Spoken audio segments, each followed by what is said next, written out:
Hello everyone, this is Defense Politics Asia and quick update from the Luhansk Front, specifically Severodonetsk. According to the Ministry of Defense of Russia, the Ukrainians had requested organization of a humanitarian corridor for the evacuation of civilians, women, children, and elderly that are now stuck in the Azot chemical plant, which is this area here, and they wanted to evacuate these civilians, poor civilians, to the Ukrainian controlled city of Lysychansk.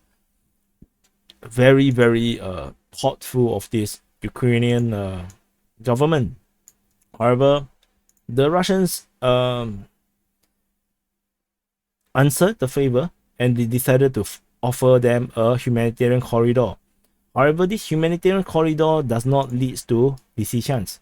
The reason why it's not going to Lysychansk because the Russians themselves say that the Ukrainians they themselves have blown up all the bridges, so there's no way there's an evacuation going to Lysychansk. Instead, they are offering them to be transported all the way to Svatove here.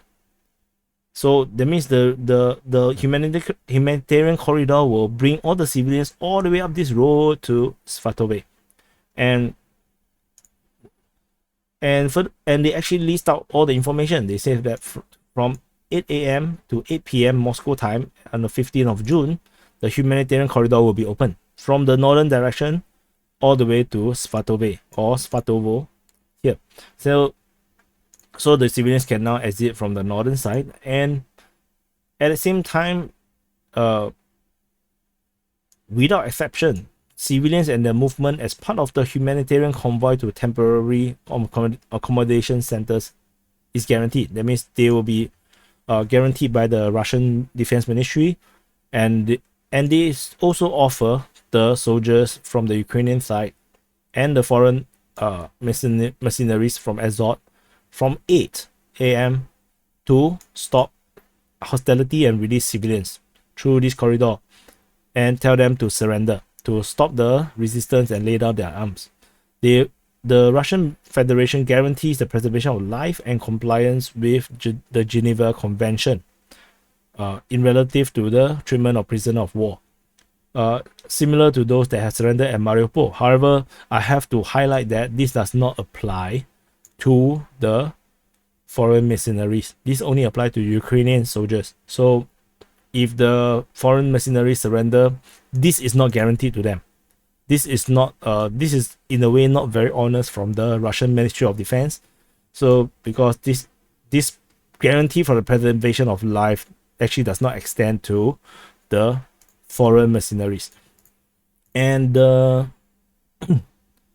and the readiness to start the humanitarian operation shall be indicated by the raising of white flags. So they again call for the Ukrainian government to give the appropriate instruction to their soldiers to stop fighting and leave the Azot plant. So this information had already been communicated to the Ukrainian side through the Deputy Prime Minister of the government of Ukraine, I.A. Vereshchuk. And also there's an additional information on this thing is that according to the Luhansk People's Republic Internal Affairs assistant head of the ministry, I put it in a lousy way, the assistant head of the Ministry of Internal Affairs of the Luhansk People's Republic reported that there are still 2,500 Ukrainian forces within the Azot plant, and within this 2,500, a quarter, 20% to a quarter of them, that means around 500 to maybe 650, is actually foreign mercenaries. So that is actually quite a number of soldiers. That's probably a battalion, I guess. I think there's a battalion worth of foreign fighters. So they are all now trapped in this Azot plant, and they cannot get out because the entire area here is under Russian fire control. And there is no clear sign where the Russians have actually advanced to. Perhaps this entire forest area is now all under Russian control. We have no idea. So, and then there is actually no way to cross the river now because the two main bridge closest to Severodonetsk has been blown up. they have to swim over, but to swim over, they will be exposed to fire, of course, and they also have to give up their weapons because the weapon going through the water, if it's too heavy, you can't really swim. If it's swimmable, like a rifle, the water might actually spoil the weapon, but I mean, life is more important though. And there's also information that this bridge, the last intact bridge, is now destroyed. This is based on this tweet from Geopolitical Gu 1. They say that based on reports on Telegram, that the last bridge to Severodonetsk near Syrotyne, which is this one, Syrotyne here, has been destroyed.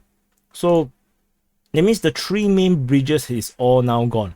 There is no way to cross now, and the forces at Boriske now have to swim. There's no choices for them as well.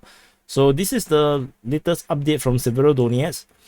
Fighting continues within this region, and there is this information that the Russians have captured the Azot 2 area, but I have no idea where is Azot 2. So I suppose it's in the northern area, but we have no idea where is Azot 2, so I did not indicate anything here. So anyway, this is a quick update from the Severodonetsk or the Luhansk Front, and I'll see you in the next update.